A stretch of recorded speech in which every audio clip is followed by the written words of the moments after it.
Egypt, Israel, Morocco, and the United Arab Emirates in an effort to advance initiatives to encourage regional integration and cooperation. These meetings followed the March 2022 Negev Summit held in Sde Boker, Israel, which launched the Negev Forum, as well as the June 2022 Steering Committee meeting in Bahrain, where the 6 topical working groups focused on regional security, clean energy, food and water security, health, tourism, and education and coexistence were set up. The working groups seek to advance coordinated initiatives to encourage regional integration, cooperation, and development to promote security, peace, and economic prosperity for the benefit of people of the region, including initiatives that could strengthen the Palestinian economy and improve the quality of life of Palestinians. The Negev Forum is one of the series of initiatives to promote integration in the region as a foundation for an increasingly more secure and prosperous region. These initiatives include the expanding bilateral relations between Abraham Accord signatories, the I2U2 with Israel, India, the United Arab Emirates, and the United States, which is developing clean technology and food security initiatives following the president's visit to the region last year, and security initiatives and joint exercises under the auspices of Central Command. More than 2 years after the anniversary of the Abraham Accords and other agreements, we continue to see numerous benefits throughout the Middle East, including increasing economic relationships, more robust people-to-people ties, growth in tourism, direct flights, cultural, research, and academic exchanges, and better coordination on a range of other issues. The Biden administration remains focused on strengthening and expanding these opportunities whenever possible. Next, since last year's devastating floods in Pakistan, the U.S. government has worked closely with Pakistan to provide funding assistance for flood response, food security, disaster preparedness, and capacity building efforts. I am pleased to share that today the United States announced an additional $100 million of recovery and reconstruction funding, bringing our total contribution to over $200 million. The new $100 million in funding will be used for flood protection and governance, disease surveillance, economic growth and clean energy, climate-smart agriculture, food security, and infrastructure reconstruction. The funding also includes humanitarian assistance to support flood relief and recovery efforts in refugee hosting areas. Our flood-related assistance complements our broader efforts to form a U.S. Pakistan Green Alliance that looks at the range of climate and resilience issues central to Pakistan's reconstruction.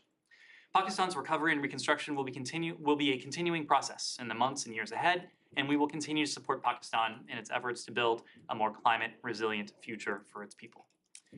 And finally, on January 12th, the United States government, in partnership with the government of Japan, will sponsor the 5th Indo-Pacific Business Forum, or IPBF. The IPBF is an opportunity to discuss shared ambitions for the Indo-Pacific Economic Framework for Prosperity, as well as our respective priorities for the United States APEC host year and Japan's G7 presidency in 2023. The IPBF will also showcase high-impact private sector investment and government efforts to support market competition, job growth, and high-standard development for greater prosperity and economic inclusion in the Indo-Pacific. This hybrid event will feature an in-person program in Tokyo and a virtual component timed to allow for meaningful participation from across the Indo-Pacific region. For further information on the IPBF and how you can register, we encourage you to visit our website, www.indopacificbusinessforum.com. With that plug, turn it over to questions. Right. Thanks. I'll be very brief since I was late. I apologize. But you guys have a number. Sorry, go on. You guys have a number of initiatives out there about that deal with war crimes or potential war crimes or investigating potential war crimes in Ukraine. And I'm just wondering, Jake's comments this morning in Mexico City about looking at or saying that Iran might be complicit in any such war crimes is something that is being looked at. So I'm just wondering, is this an active area of investigation at least from the elements that you guys are involved in? So, Matt, you were right that there are a number of elements, and we are discussing, and when I say we, I mean primarily here at the State Department, Beth Van Schaack, our ambassador at large for global criminal justice, and her team and others are discussing with other countries, with other entities, other venues, vehicles, and fora that may be appropriate to help adjudicate the question of war crimes. We've talked about some of the initiatives that are already underway. First and foremost, the cooperation we have and the support we're lending to the Prosecutor General of Ukraine and to that entity, knowing that the Prosecutor General, of course, has jurisdiction, has immense interest in pursuing these crimes, but also what the OSCE is doing, what the Human Rights Council has set up with the support of Secretary Blinken and the United States, and other initiatives that have been put forward by other countries and entities as well. We've also made the point that we're not looking merely at those responsible for pulling the trigger or for pressing the button, as it were. We are prepared in accordance with international humanitarian law to go all the way up the ladder to see to it who precisely is responsible for issuing these orders and not only for taking these actions. If in the course of that work we are in a position to determine that the Iranian government as a whole or that senior Iranian officials are complicit or responsible for war crimes, we will work to hold them to account as well. We've made no secret of the fact that Iran is providing Russia with much needed security assistance. And security assistance is almost euphemistic in this sense, because this is more to the point the provision of lethal equipment that Russia is using every single day to target civilian infrastructure, to target energy infrastructure, to potentially even target civilians themselves. We've made the determination early on in Russia's war against Ukraine that Russia's forces have committed war crimes. We have continued to document evidence of war crimes, and if that evidence points to another state, points to other foreign actors involved in these war crimes, we'll work to hold them to account as well. Okay, but you, like, as you just said, you have already made that determination with Russia. That's right. You have not yet made it. We have not made a formal determination when it comes to other states or state actors. Thank you. We follow up on that one. Sure. Unlike Russia, Iran is a state sponsor designated by the United States government. Does it change how you once you make a determination, how you approach the foreign crimes investigation, and also accountability for folks in the United States be able to go after Iranian leaders by using the U.S. law and by also using the fact that Iran is the state sponsor within the U.S. legal system. There are certain differences between the state sponsor of terrorism designation that Iran carries and other designations that are attached to Russian entities, to Russian actors, but the designation of a state sponsor of terrorism doesn't allow us, or I should say, the fact that Russia is not a designated state sponsor of terrorism does not deprive us of any tools that we can appropriately and as warranted wield against the Russian government. We have a number of authorities that we have used to hold Russia to account. We've imposed biting sanctions, biting export controls, other economic and financial measures. You can see the effectiveness of those measures, the compounding effectiveness of those measures across many different metrics that you look at, even the metrics that the Russian government, the central bank, the Russian finance ministry has itself issued. You see that in the slowing economic growth and the economic downturn, but also in the mere fact that Russia is being forced to turn to states with whom it typically has not partnered on security assistance. Iran being one of them, the DPRK being another as well. So we are wielding every appropriate authority. We're also working with Congress to attempt to find a way to hold Russia accountable for its aggression in such a way that allows us to impose costs without having to grapple with the unintended implications that the state sponsor of terrorism designation carries. We have sanctioned 7 Iranian industry leaders just last Friday, the leaders of the factory, the drone factory, and also missiles programs. It doesn't involve the missiles program. What's the next step in this case? Is the Iranian supreme leader potential subject to let's say U.S. sanctions once you determine Iran's involvement in this?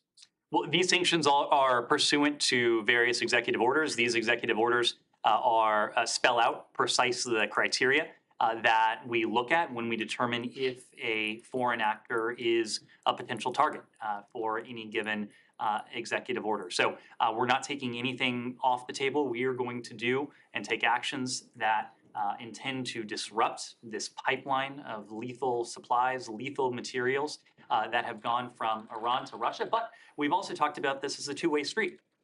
The relationship between Russia and Iran is one of a close security partner, a close military partner. Iran has become Russia's most important supplier of needed security assistance, but Russia too has in turn started to provide Iran with security assistance that it needs. So we are going to look at all relevant tools, all relevant authorities, all relevant laws that are on the books to hold to account those who are responsible for this. Tamara.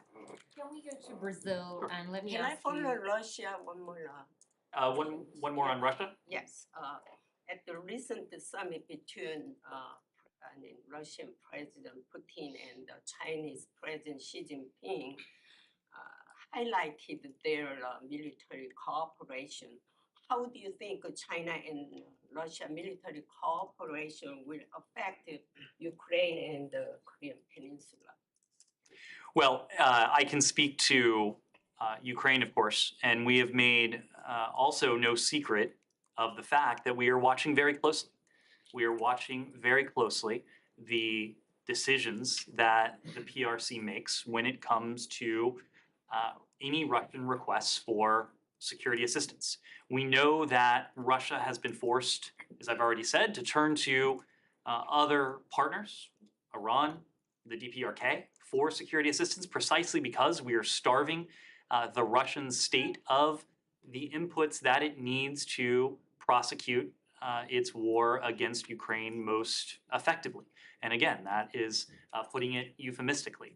We are starving systematically the Russian government of what it needs, what it thinks it needs to fulfill what it deems as its mission to kill the Ukrainian people, to target Ukrainian infrastructure, to go after Ukrainian cities and towns, hitting in the process civilian targets, apartment buildings, residential buildings, schools, hospitals, nurseries.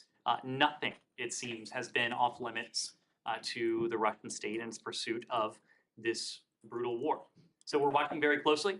We've been very clear with the PRC, including in private, including when the two presidents met in Bali last November, about any costs that would befall the PRC should they decide to assist Russia in a systematic effort to evade U.S. sanctions or in the provision of security assistance that would then be used against the Ukrainian people in Ukraine. So we're watching very closely. We'll Mara. have to continue with Xi Brazil. Jinping's meeting. We'll come back to China later. Go ahead. Yeah, just on this Brazil, Bolsonaro's visa, I understand you have restrictions due to privacy and all that, but can you confirm that an A1 visa would be valid for 30 days? And would an A1 visa assigned to anyone, head of state, would automatically become void if that person, that individual is no longer a head of state? Sure. So I don't want to try to guess at what your underlying question is, but let me just state out of an abundance of caution that I am, of course, not going to comment on the visa records of any individual. Individual visa records, as you know, are confidential, and we wouldn't speak to the status of any particular individual. Leaving individuals aside, and generally speaking, if someone entered the United States on an A visa, which is essentially a diplomatic visa for foreign diplomats or heads of state, an A visa holder, if an A visa holder is no longer engaged in official business on behalf of their government, it is incumbent on that visa holder to depart the U.S. or to request a change to another immigration status within 30 days. That request for a change in visa status would be made to the Department of Homeland Security. So it would be incumbent on the visa holder to take that action, either to depart the United States or to request that change in status. Are you in a position to say whether the visa holder that we're all talking about? And that I'm not talking about a visa holder. Okay, but- fine. Are you able to say that you have received any requests of change of status? You haven't attached any names. I wouldn't comment on any individuals. I'm not commenting on any individuals. I'm commenting on a class of visa. Can I attach a name to it?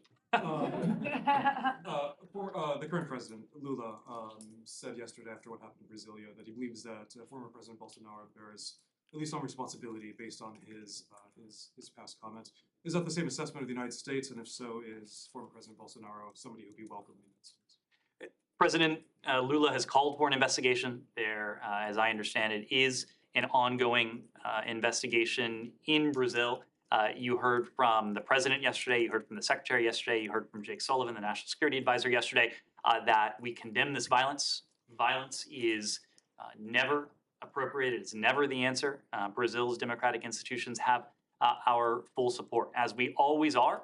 We are standing by for any requests for assistance from our Brazilian partners, from Brazilian authorities, whether those come through diplomatic channels, whether they come through law enforcement channels, and we will, of course, respond to those requests as appropriate. The United States and Brazil, we are close partners. We work together day to day on any number of matters and issues, and oftentimes those are matters of law enforcement. We have well-honed processes in place to cooperate where requests are made for information or potentially for action on the part of Brazil to the United States. In this case, we have not yet received any requests for information or for action. Leaving aside Bolsonaro personally, is there any concern that perhaps some of the plotting in this could have taken place in the United States and in Florida? This will be a question for the Brazilian investigation. If it would be useful for Brazilian investigators to be in receipt of information from the United States government, we would of course adjudicate those requests promptly, as we always do, and provide them with appropriate information, but we haven't received such a request. Just one more, a little bit more broadly, you've often spoken, and the president has often spoken about democracy being promoted around the world by the United States, so this is one of the major parts of the administration's agenda. Is there a bit of a concern at all that perhaps there's also another model in the United States, that being about January 6th, that of violent overthrow of democratic institutions? How much of a concern is that that's something that could also emanate from the United States, and what can the State Department of the administration do to counter? Well, what the world saw emanate from the United States yesterday was immediate, Brazil. swift condemnation of what happened, what was ongoing in Brazil at the time. That was violence against Brazil's democratic institutions. What the world heard and saw from the United States yesterday was swift and immediate support for Brazil's democratic institutions. That message was loud and resoundingly clear. Today, the world heard that from President Biden, from Prime Minister Trudeau of Canada, from President Lopez Obrador of Mexico as well, in their joint statement. So that is precisely what the world has been seeing and hearing from the United States over the past 24 hours. Of course, we've consistently made the point, including in the aftermath of events in this country, that every democracy has its challenge. It is a reflection of the strength of that democracy, how it grapples with, how it responds to those challenges. And speaking in the case of Brazil, we've seen remarkable resilience from Brazil's democracy over the past 24 hours.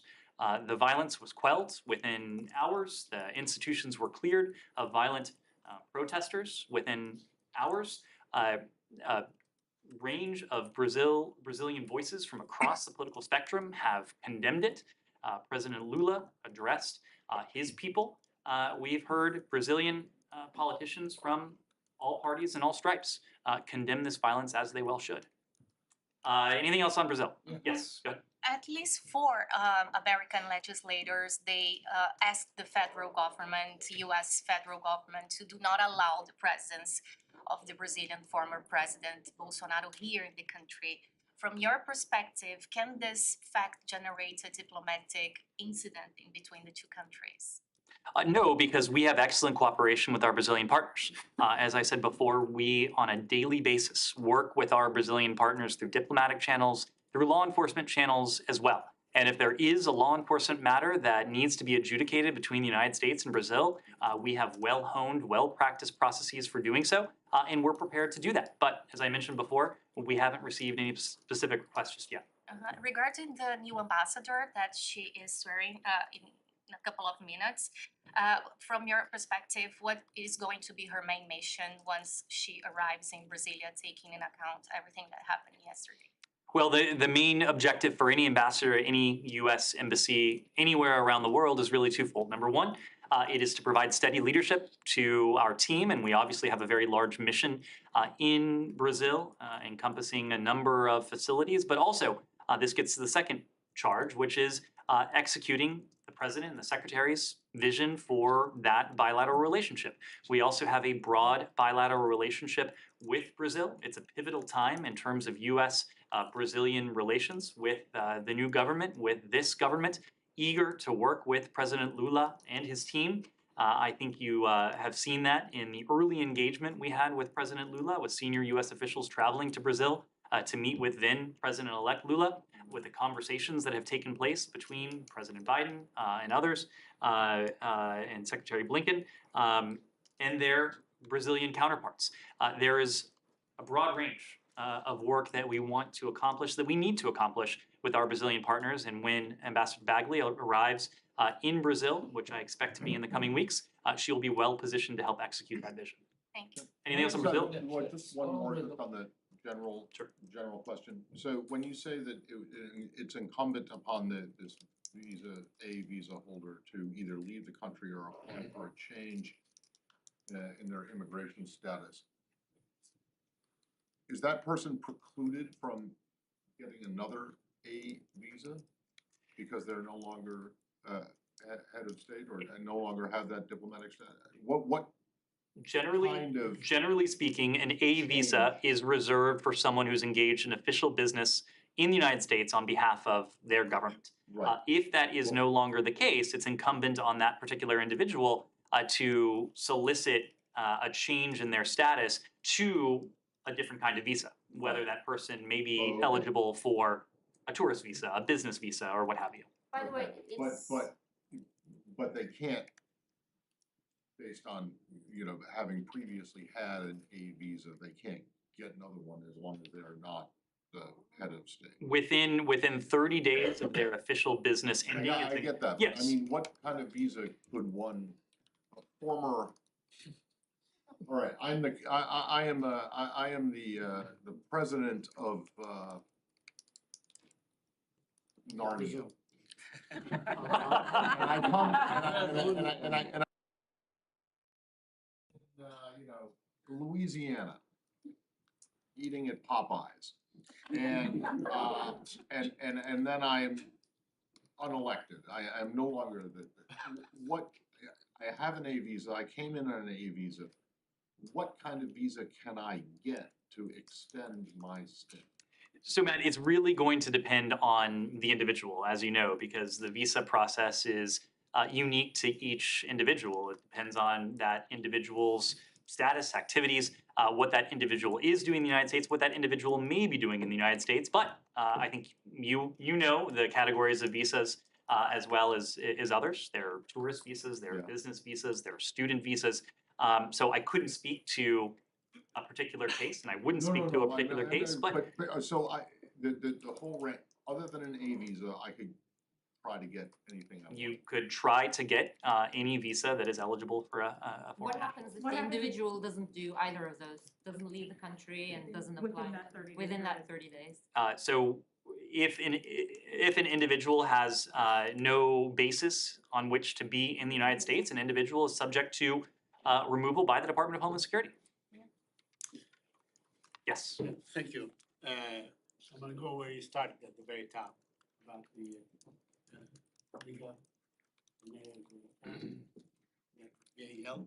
I want to ask you talked about advanced peace. You tell me, how this so-called Abraham Accord advanced peace in any way? I mean, in the last 2 years, we've seen Israel wage 2 major wars on Gaza.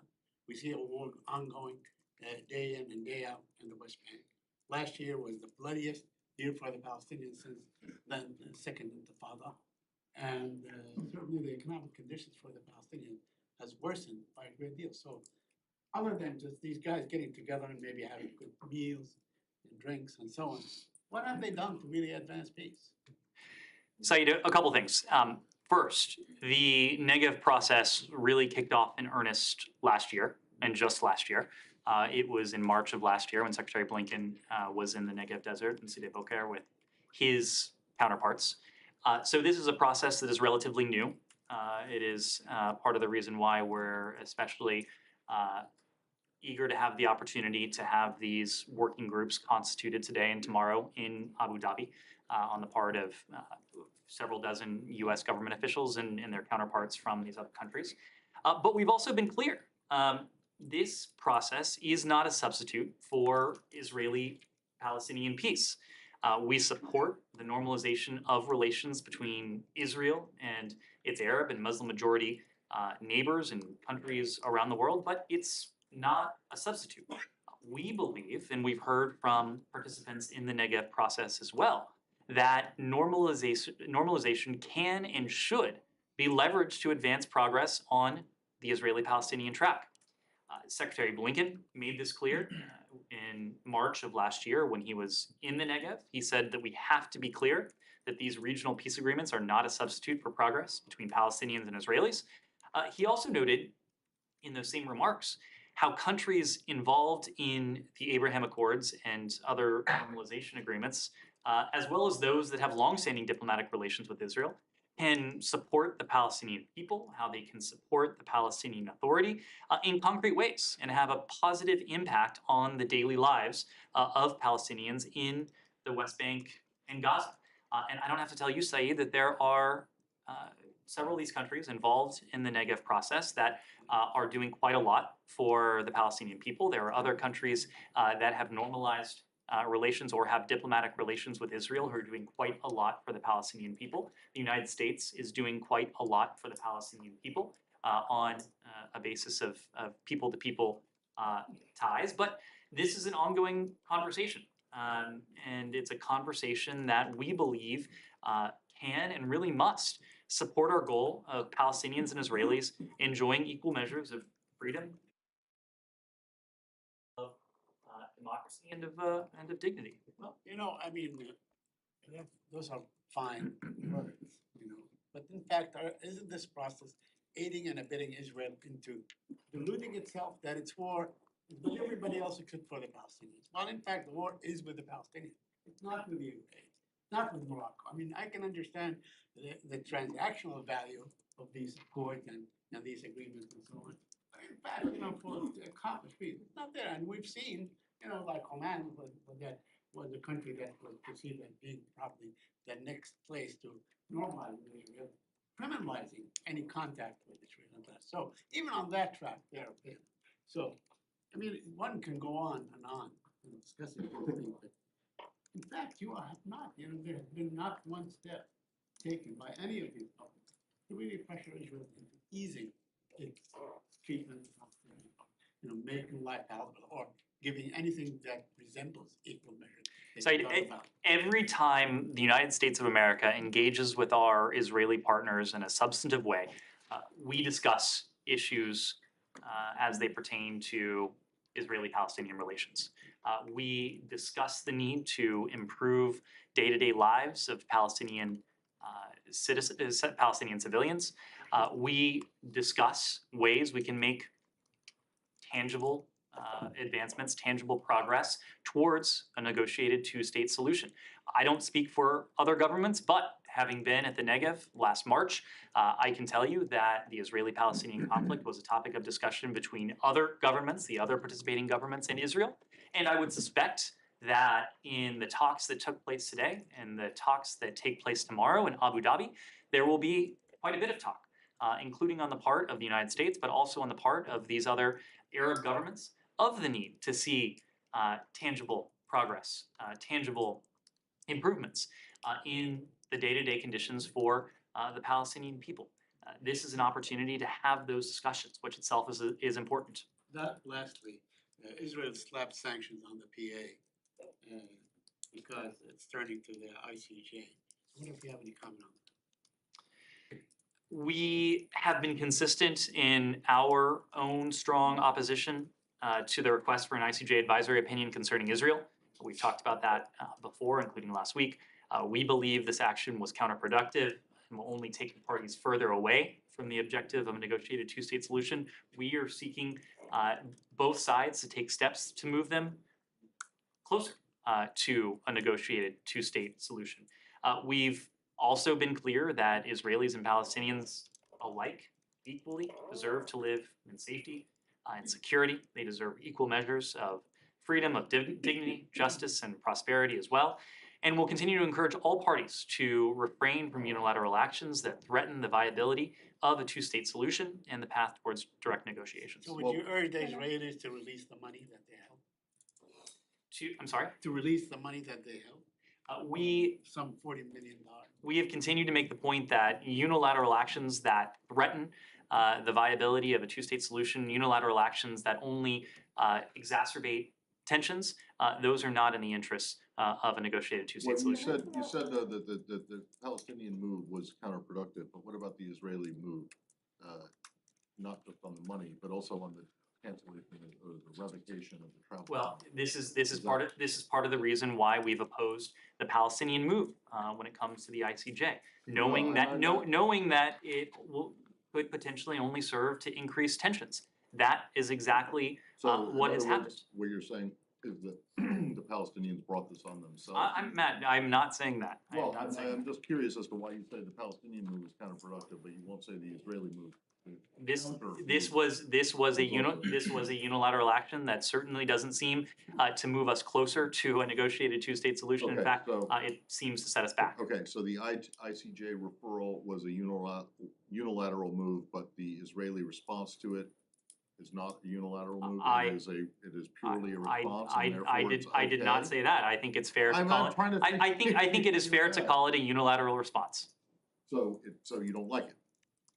It is fair to call it a unilateral response. We wish we discouraged publicly the Palestinians from moving forward with this ICJ opinion because we didn't Yeah, want to okay, see fine, but tensions do you exacerbated. discourage the Israelis from taking punitive measures in response?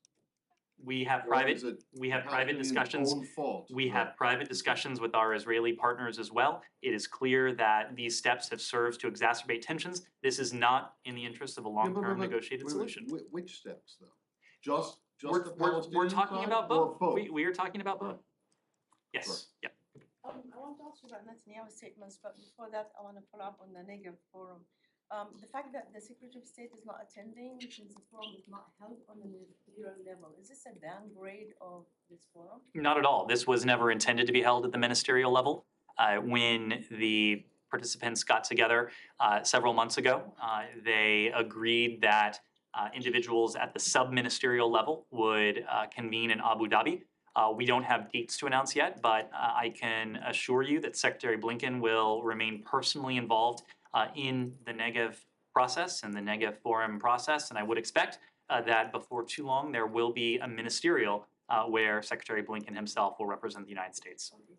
So, Prime Minister Netanyahu is sending his special envoy, as he call it, representative, who is, I believe, the Minister of Strategic Affairs, Ron Dermer. And he said that he wants to formulate what he called a unified position between Israel and the United States vis-a-vis Iran. Can you articulate to us where do you agree with the Israelis and where you differ? Because even Jake Sullivan this morning in the Gado, he was referring as we might different in the way that we execute things. Sure. At the strategic level, there is absolute consensus. There is absolute unanimity with our Israeli partners. We both wholeheartedly, fully are committed to the fact that Iran must never be able to acquire a nuclear weapon. That is the commitment President Biden has. That is the same commitment that we've heard from Prime Minister Netanyahu. It is, by the way, the same commitment that we heard from Prime Minister Netanyahu's predecessors. So we are in lockstep when it comes to that strategic goal. Now, there's no secret, and Jake alluded to that this morning, that when it comes to how we do that, there may be some tactical differences. There are some tactical differences. We've made no secret about that. We have a relationship with Israel that is close enough that it allows us to have candid conversations. And when we disagree, we disagree. We tell them what we think. They certainly don't shy away from telling us what they think. We believe that a diplomatic, maintaining that a diplomatic, that diplomacy, I should say, presents the most viable, durable, sustainable means by which to permanently and verifiably prevent Iran from obtaining a nuclear weapon. That has always been our focus. Now, it has not always been the focus of the Iranians. And in fact, they have repeatedly turned their backs on a diplomatic deal in the form of what was on the table. That was a mutual return to compliance with the JCPOA. They did that most recently in September. It hasn't been on the agenda ever since. We continue to believe that diplomacy prevents the most attractive option, but we also agree with our Israeli partners that we shouldn't take anything off the table. We haven't taken anything off the table. And as we meet with our Israeli partners, one of the many issues we discuss is the various means by which we can see to it that Iran never acquires a nuclear weapon. So when you say, sorry, can I just follow with this? When you say that diplomacy is your preferred option, does that mean that you disagree with your own president when he says on a leaked tape that the track is dead and there's no going back to diplomacy? The president did not say diplomacy is dead. Not at all. The negotiation in Vienna is dead. The president was alluding to the fact, which should be clear to everyone in this room, that the Iranians killed the prospect for a swift return to compliance with the JCPOA. A return to compliance with the JCPOA isn't on the agenda. It's not on the agenda for primarily one reason. That's because the Iranians turned their back on it. The Iranians reneged on commitments they had made. In the absence of that being on the agenda, we are focused first and foremost at the moment on what we can do to support the brave Iranian people who are taking to the streets across Iran, but also what we can do to disrupt, to counter the support that the Iranian regime is providing to Russia, support that Russia is in turn turning around and using with deadly vengeance against the Ukrainian people. So if the Iranian comes back tomorrow and says we're willing to resume the talks, then you will. I don't entertain hypotheticals. I also don't entertain scenarios that are just that are just incredibly improbable.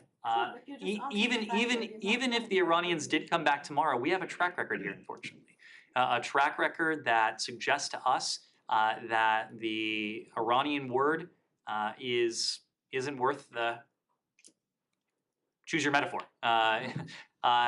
We of course have been down this road with them. So we of course want to see this resolved peacefully. We want to see this resolved diplomatically. But we are going to, in the absence of any real interest in diplomacy on the part of the Iranians, continue to keep our focus on supporting the Iranian people, keep our focus on countering Russia's support of security assistance to, Iran's security assistance to Russia. Knowing that it was the United States that backtracked on its word, correct? With the ICGPOA. No, Saeed, that is not correct. It was not. That is was not not the correct. United States that pulled out of the deal.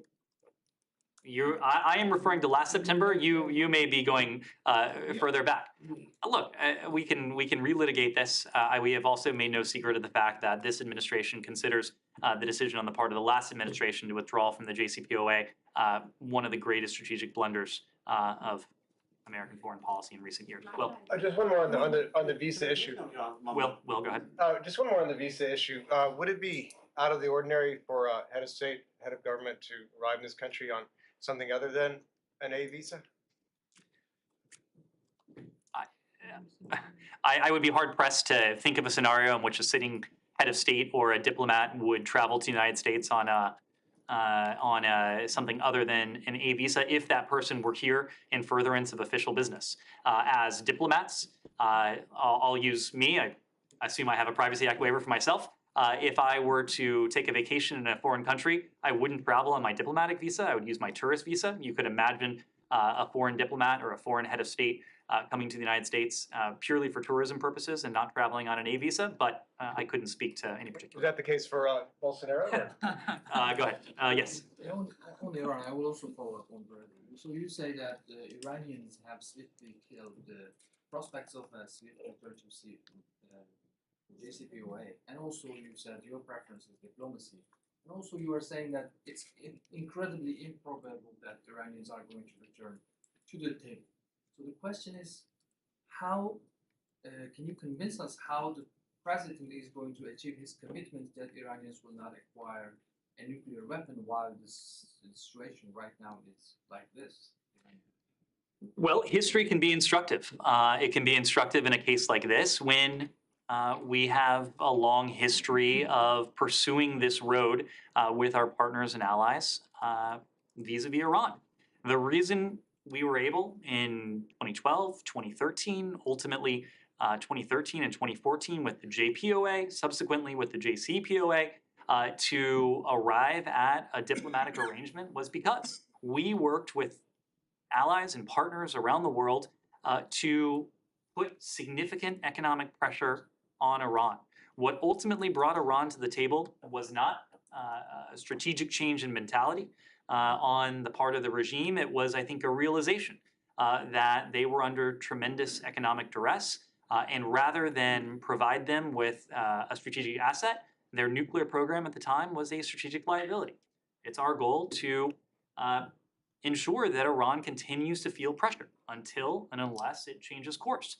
Now, you can do that as the United States. The last administration attempted to do that with the strategy of maximum pressure. That clearly didn't work. What history teaches us is that economic pressure is most effective when it's brought to bear with other allies and partners. And so that's why we've put such a premium on working with our European allies and partners, particularly with so-called E3, the French, the Brits, and the Germans in this case, but also bringing along other EU allies and partners, countries around the world, to see to it that until and unless the Iranian regime changes its approach, it is going to feel the condemnation, but even more importantly, the economic and diplomatic pressure of the rest of the world. Yeah, but And don't you then I think have- this roller excuse coaster me. in the Western approach? Go ahead. Yeah, I have a follow-up on Brazil as well. I want to follow up on Iran, if possible. go ahead. Don't you see this roller coaster in your approach, towards Iran's nuclear issues is the reason why we keep seeing Iran regime is holding sham trials, executing some citizens because they don't get strongest message from the West in terms of potential consequences. You mentioned, financial and other prices they might pay. Can you give us any example of, say, going after Iranian leaders and their children here in the United States financially and by other tangible steps that you have been taking? Alex, we've taken a number of tangible steps, and we've announced some of those steps even in recent months. You already alluded to the actions we took last Friday against 7 Iranian individuals for their support to Iranian UAV proliferation networks. We've announced sanctions on Iran's petrochemical industry. We've announced sanctions on its oil production industry. We have announced very tangible actions. I haven't seen a roller coaster in terms of this administration. Our approach has been remarkably steady. Our approach has been to work day in, day out with allies and partners to present a united front to Iran. But they did not prevent Mohammad Mehdi Karami, Mohammad Hussein from being executed. I mean, that's clear, not enough. And Alex, there will be escalating costs for the Iranian regime. We're mixing apples and oranges just a bit here. We are talking about its nuclear program, but there are, of course, other hugely important challenges in the relationship, not the least of which is Iran's treatment of its own citizens. And this is something that has been put on display with the uprising of the Iranian people, the fact that so many of Iran's citizens, including at the vanguard, its women and girls, have taken to the streets. And we have seen the disdain that the Iranian regime has for its own people, the brutality with which it has treated its own people. You raised the most recent executions. Look, we are appalled by Iran's executions of Mohammad Mehdi Karami and Mohammad Hosseini, and the sentencing, I should add, of additional individuals to death for involvement in protests.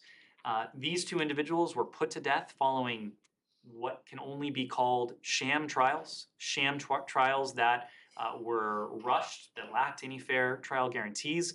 We condemn these executions in the strongest terms. But these executions are, in our estimation at least, a key component of Iranian authorities' brutal effort.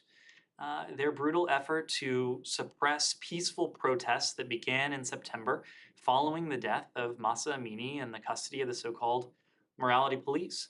We're deeply concerned that Iranian authorities may imminently execute other Iranians after sham trials that similarly lack fair trial guarantees, especially teenagers and youth, as part of their brutal crackdown.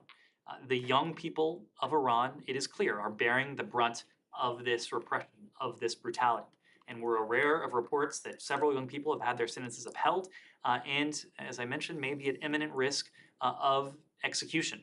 Rather than listen to the young people, to the women, to the girls of Iran, the regime is trying to silence them, and in some cases, the regime is even killing them. Anything else on Iran? Yeah, go ahead. Another one I was going to ask my follow-up question. So you tried to actually avoid questions about the ex-president of Brazil here. I'm just trying to directly ask you. Are you ready? You said you are going to cooperate with the investigators in Brazil. Are you ready to cooperate to an extent to extradite the president of Brazil to the country if they live in there? As I've said before, we are ready to respond swiftly and as appropriate to any requests from the Brazilian government. We have not yet received any such requests. Also, one more, please. Okay. So my questions were broken down. But anyway, Canada has announced that they have reached an agreement with the United States about F-35, F-35. Do you have anything on that? I don't, and typically we would not speak to any potential arms transfers until and unless we've notified them to Congress. Yes. Going back to Iran Sure. again and on executions, do you have anything other than statements? Like, are you pushing for any sort of international effort? Because Canada today, they imposed 5 sanctions. European countries are summoning Iranian diplomats. Do you have anything other than statements? Yes, absolutely. It's precisely why at the United Nations last year, we pushed for the Commission of Inquiry.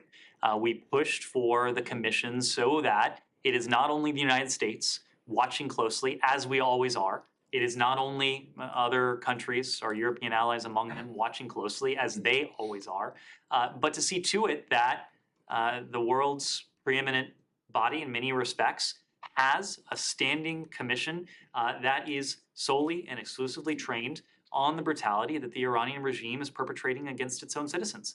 It was hugely important that we were able to create this entity. It's hugely important that this entity is able to fulfill its important mandate. We're going to continue to help the Commission of Inquiry fulfill the mission that was set out for it, just as we continue to train the eyes of the UN, of our partners, on what's happening to the Iranian people. And on JCPOA, you mentioned about working with allies, European allies. One of the things you can do is to ask them to activate snapback mechanism. That's one way of working with allies. And why you don't do that?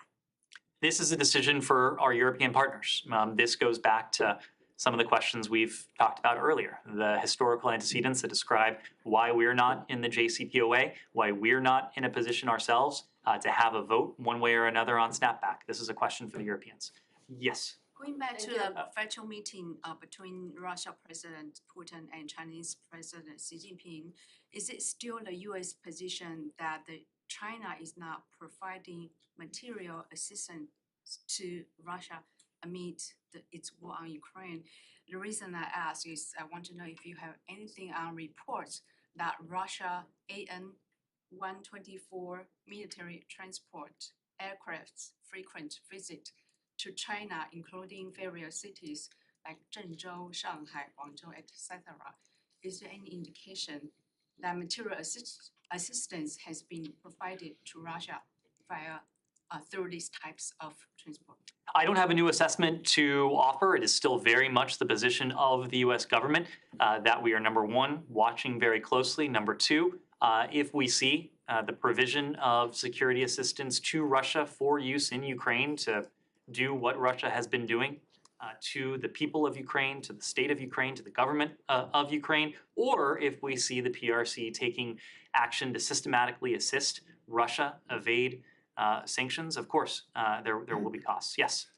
How closely is U.S. monitoring the AN 124 military transport to China back and forth? We are very closely watching all of it. And one final, generally speaking, on U.S.-China relationship, like what type of people-to-people exchange programs do you envision that could be resumed or achieved in 2023?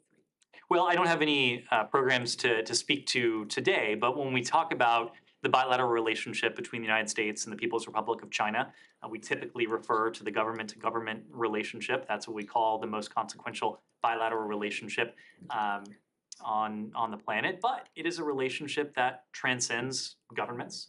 It is a relationship that has a private sector, a business, an economic element that is driven and led by the private sector. But there's also a vibrant people-to-people element. And there may be ways to make that people-to-people element even more vibrant, whether that is through exchanges, whether it's through new programs, restarting defunct programs. We're going to look at all of that to see to it that we have a relationship that first and foremost is serving the interests of the United States, but a relationship that is also serving our people. Ultimately, that's what we seek to do.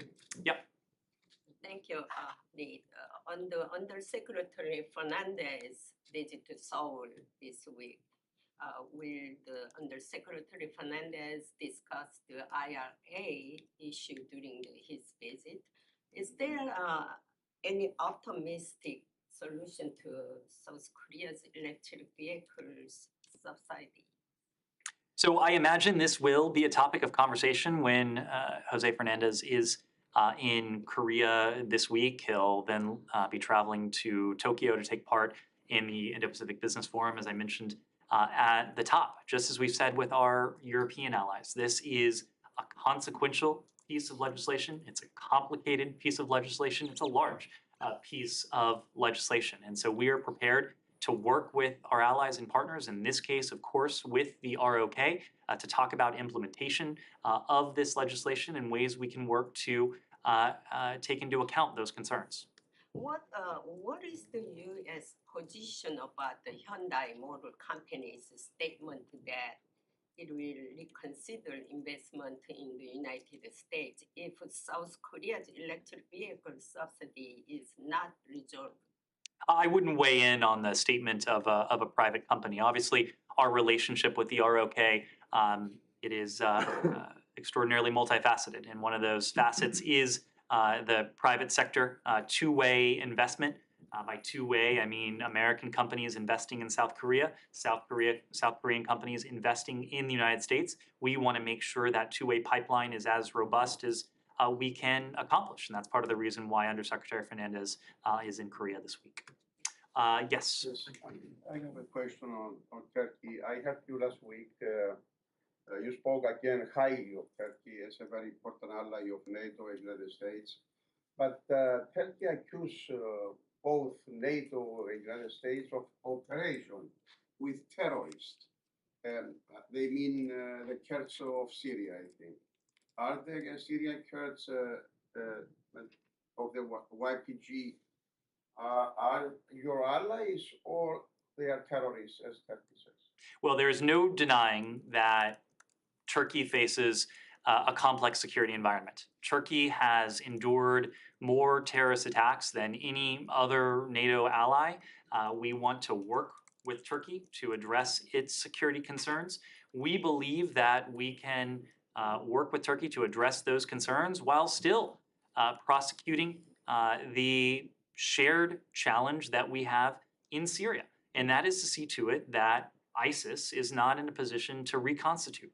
The coalition to defeat ISIS, or Daesh, has achieved significant gains in recent years. We don't want to see to it that those significant gains are put at risk or worse, rolled back. And so, of course, we're going to continue to have close consultations with Turkey on this. We understand and appreciate their position. We recognize their position, and we need to continue our close coordination and cooperation with Turkey on these very shared challenges. But you cooperate at the same time with the YPG, correct? Our Kurdish partners on the ground have been an important element in that campaign that I referenced to take on and to roll back and ultimately to eliminate Daesh. Of course, there are terrorist groups that pose a threat to Turkey. The PKK is one of them. We've been clear about that. We can work to address Turkey's legitimate security concerns without losing sight of what is ultimately our shared objective, and that is to see to it that ISIS is not in a position to regain strength or to reconstitute itself. So if I write that the Syrian Kurds are not terrorists and they are your allies, I am correct? You're painting with a very broad brush. I'm speaking to specific security concerns, but I'll tell you who is an ally. Turkey is an ally. We look forward to continuing to work closely with Turkey on shared concerns. Yes. So you're not ready for the pronunciation change? I suspected you might be going here. No, I'm just curious. There of course is always in all of our policies built-in leeway when it comes to pronunciation. And Right. So of like course, we always beg ISIS. your forbearance when it comes to pronunciation. I certainly do, given my own pronunciation. But just as the Board on Geographic Names allowed for some leeway in certain circumstances where we can promote broader public understanding, I am going to stick with the previous pronunciation. Has anyone asked the Board of Geographic Names on about the checks? You're welcome to, as an enterprising journalist. Well, I'm just wondering if, because there's been, a lot has been made about, Swaziland, Sure, Eswatini, sure, and Macedonia, North Macedonia. I am not aware What of. about Czechia? I am not aware of a request that we've seen. They are a NATO ally. I'm not aware of a request we've received from our Czech allies to have their name formally, or the spelling of their name changed, but I would check in with them. Check. No. Yes. Thank you. Well done. When last week you announced the largest PDA package for Ukraine, the Pentagon said that the purpose of this was to change the dynamic on the battlefield. And I'm wondering, does that mean that you're concerned about the current dynamic, and do you feel that it's going the wrong direction? And a second one, if I may, over several weeks now, we have official statements about highlighting the growing role of the Wagner Group and the Evgeny Prigozhin, becoming an alternative center of power to the Russian military. And I wonder if this is a source of concern for you, or maybe hope, because sign of change. Sure. So on your first question, there are several dynamics at play in Ukraine. One dynamic is the dynamic that you've heard from us, from our Ukrainian partners, and that is the dynamic under which they have demonstrated consistently their resilience, but also their effectiveness on the battlefield, wresting back thousands upon thousands of square miles of territory that Russia had laid claim to, that Russia had forcibly taken at one point from Ukraine, that is now back where it belongs in Ukrainian hands. But the broader dynamic is one in which there remain thousands upon thousands of Russian forces on sovereign Ukrainian territory, with Russian assets regularly raining down firepower onto Ukraine's towns, its cities, targeting civilian infrastructure. So that is a dynamic, of course, that we would seek to change, a dynamic that the provision of this additional security assistance, some $3 billion, when you take into account the Presidential Drawdown Authority and the foreign military financing that we announced last Friday, will seek to change because it provides additional capabilities, new capabilities in this case, including armored fighting vehicles, but also the type of air defense systems that our Ukrainian partners have used to such extraordinary effect to take on the threat from Iranian-produced UAVs, in some cases eliminating every single drone before it's able to pose a imminent threat to Ukrainian citizens, but more broadly, protecting Ukrainian infrastructure, protecting the Ukrainian people. So our goal is to continue, and we will continue to support our Ukrainian partners for as long as it takes. On your second point, it was on Prigozhin. Yeah, and like, how do you assess this? You know, you highlight that his role is growing, and like that he's becoming an alternative center of power to the Russian military. So I don't know if you see it as a positive development or not. Well, it certainly reeks of desperation. It certainly suggests that the Russians are turning to increasingly drastic means to project force beyond Russia's borders into Ukraine. There are now tens of thousands of fighters associated not with the Russian military, but with the Wagner Group. And if you look at the backgrounds of so many of these fighters, these are not highly trained infantrymen. These are convicts. In many cases, these are individuals who have been accused and convicted of heinous crimes, violent crimes, murder, rape, who are now fighting in Ukraine because they've been promised pardon or leniency. That itself is repugnant. Human rights groups have condemned it as extra-legal. We have made the point that it reeks of desperation. It's not going to change the ultimate tide of battle. A couple of final questions, Michael? Yeah, real quick, do you have any update on the Edwin Chibola case in Kenya, and has the U.S. offered any sort of assistance to the Kenyan authorities to investigate the murder? Well, of course, we commented on the death, the tragic death, apparent killing of Edwin Chiloba last week. We sent our condolences to his family, to his loved ones, but also to the LGBTQI+ community in Kenya during their time of mourning. There were so many in that community in Kenya who benefited from his leadership, from his visibility, from his support. Violence against LGBTQI+ persons or anyone, of course, is unacceptable. But when violence stems from possible bias or stigma, it indirectly harms all members of the targeted community. Ultimately, acts of intolerance, the ultimate act of intolerance has no place in free and open societies. We made the point last week that we urge and expect the Kenyans to conduct a thorough and transparent investigation into his death. And of course, if there's anything we can do to assist, we stand ready to do that. Yes, Mel. Thanks. Just quickly again on the diplomatic visa, without mentioning any names, if someone came into the US as a head of state on an A1 visa and then was hospitalized and then their visa ran out, would they be permitted to stay in a hospital in the US as long as they need?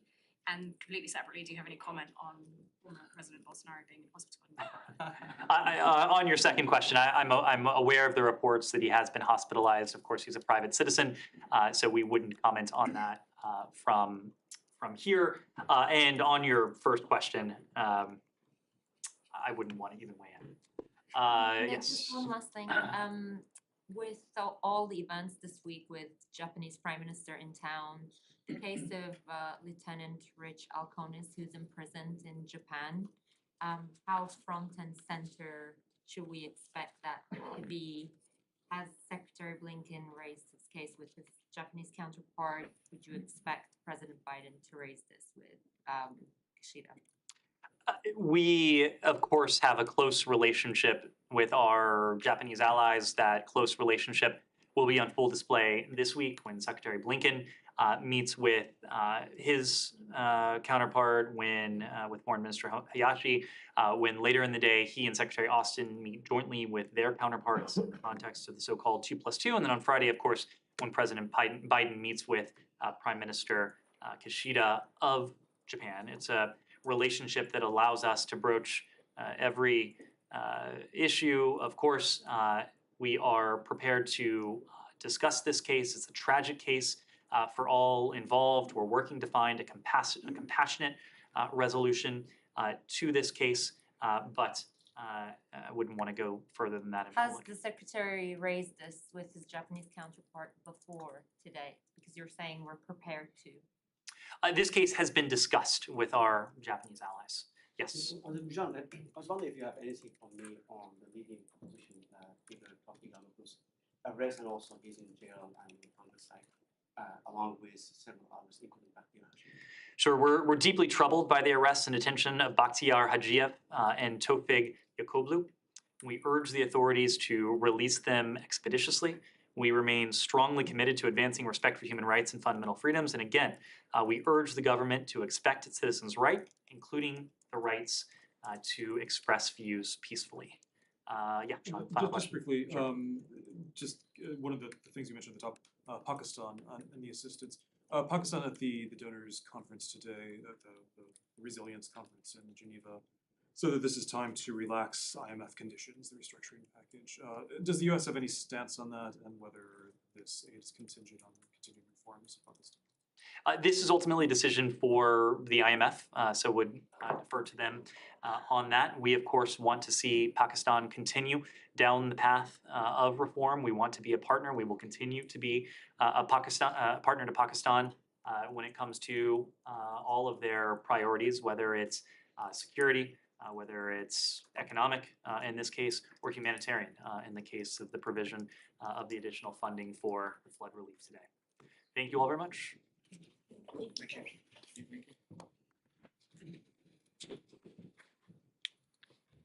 you.